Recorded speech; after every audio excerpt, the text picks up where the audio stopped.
നീ അവിടെ ഇരിക്കുക എന്ന് പറഞ്ഞ് എന്ത് ചെയ്യും?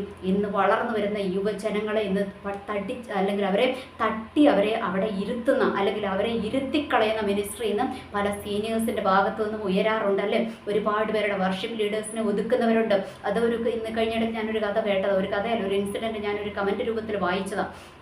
ഒരു വർഷിപ്പ് ലീഡർ അഭിഷേകത്താൽ ഏതാണ്ടൊക്കെ ഇങ്ങനെ അഭിഷേകത്താൽ ഇങ്ങനെ ആത്മാവിൽ വിളിച്ചു പറഞ്ഞപ്പോൾ ഏതോ ഒരു സീനിയർ പാസ്റ്റർ ആയിരിക്കുന്ന ഒരു പാസ്റ്റർ അവിടെ നിന്നുകൊണ്ട് പറഞ്ഞു, പിശാചെ വിട്ടുപോകുമെന്ന് പറഞ്ഞുകൊണ്ട് ആ പുള്ളിനെ ഇറക്കി വിട്ട ചരിത്രമൊക്കെ ഒരു കമൻറ്റ് രൂപത്തിൽ ഞാൻ വായിക്കുവാനായിട്ടൊക്കെ ഇടയായി. അപ്പോൾ ഞാൻ ഓർക്കുകയാണ്, എങ്ങോട്ടാണ് പോകുന്നത് അല്ലെ? ഏത് അഭിഷേകത്തിലാണ് നീങ്ങുന്നത്? തനിക്ക് ശേഷം ഉയർന്നു വരേണ്ട അഭിഷിക്തന്മാരെ അല്ലെങ്കിൽ ചെറുപ്പക്കാരെ ഉയർത്താതെ വേണം അവരെ അടിച്ച് ഇരുത്തുന്ന അല്ലെങ്കിൽ അവരെ തകർത്ത് കളയുന്ന എത്രയോ വലിയ വലിയ ശുശ്രൂഷകന്മാരുടെ ലെവലുകൾ ഇന്ന് നമ്മൾ കാണുന്നുണ്ട് അല്ലേ? അപ്പോൾ അതിൻ്റെ ഇടയ്ക്ക് അവരൊക്കെ മാതൃകയാക്കേണ്ടതാണ് ആരെയും?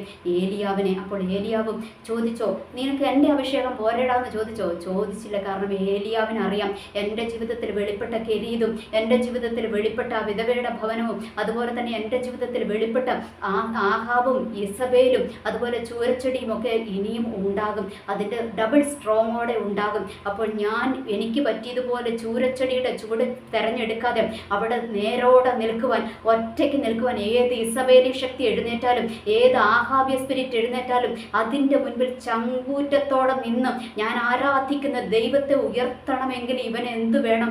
എൻ്റെ അഭിഷേകം പോരാ, ഇരട്ടി അഭിഷേകം വേണം. എന്ന് വെച്ചാൽ ഇവൻ വീണു പോകരുത്, ഇവൻ തളർന്നു പോകരുത് എന്ന് ആര് തിരിച്ചറിഞ്ഞു?